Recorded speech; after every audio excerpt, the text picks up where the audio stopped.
San Francisco. Another NBA All-Star weekend is in the books, and depending on who you ask, it was either a step in the right direction or the worst thing that's ever been put on television. In that way, it was exactly like every other All-Star weekend. In many other ways, however, this was completely different. The league adopted a mini-tournament format for the All-Star game, which broke up the 24 All-Stars into 3 teams of 8, with the 4th team being comprised of the winner of Friday's Rising Stars game. The event, won by the OGs and MVP Stephen Curry, was met with mixed reviews.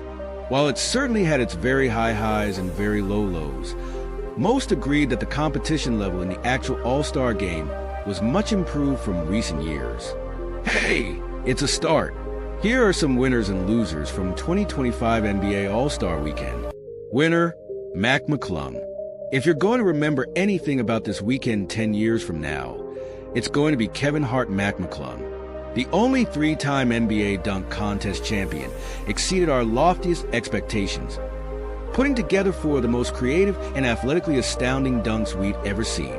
McClung said that he thinks this will be his last contest, but the NBA should be banging down his door and offering to fatten his bank account in order to get him back next year. Winner, Victor Wembanyama. Okay, I know what you're thinking. This guy cheated in the skills challenge, so how can he be a winner? Well, 2 reasons. 1, he wanted to win this meaningless competition so badly that he tried to life hack it into submission, and 2, he was 100% honest about the rules after the game. While everyone assumed the scheme had been hatched by veteran rule bender Chris Paul, Wembanyama readily admitted that it was his idea to fling the basketballs off the rack rather than attempting actual shots, a rare display of honesty in the sports world. Mark my words. During Wemby's first playoff run, at least one commentator will mention how his attempt to cheat in the skills challenge shows how fiery his competitive spirit burns. Loser, Stephon Castle. It was fitting that this was the 25th anniversary of Vince Carter's unforgettable dunk contest performance in the Bay, because we saw almost the exact same scenario play out on Saturday. Mac McClung was so breathtakingly perfect that fans will likely forget that Stephon Castle had some pretty incredible dunks. This is exactly what happened in 2000 to Steve Francis and Tracy McGrady, whose dunks would have won basically any other year that Carter wasn't participating. Sometimes you just run into greatness, and greatness always wins. It sucks for Castle, who did win Rising Stars MVP honors on Friday night, who will likely be forgotten to history thanks to McClung. Losers, injured All-Stars. LeBron James bowing out of the All-Star game due to ankle and foot injuries came as a surprise and left fans in unfamiliar territory. This was the first year since 2004 that James hasn't played in the game. If that wasn't enough, once the pickup-style tournament started, it became clear that Anthony Edwards was not going to check into the game at all. He later revealed that he was dealing with a groin injury that ultimately kept him out. Fair enough, everybody has bumps and bruises at this stage of the year, and you'd never want them to sacrifice the rest of the season to play in an exhibition game. But if you sense that you have an injury serious enough to potentially keep you out of the game, you need to rule yourself out before the day of the game. That would allow a worthy replacement, like Los Angeles Clippers guard Norman Powell, to make an appearance. Surely James and Edwards wanted to wait until the last second to make every effort to play, but ultimately it left a sour taste since it was too late for them to be replaced with another deserving player. Winner, Steph Curry. It's not often that Curry falls into the loser category under any circumstance, but he was well on his way prior to Sunday night's final game. Curry should have been the absolute central figure of this weekend's festivities in his own backyard.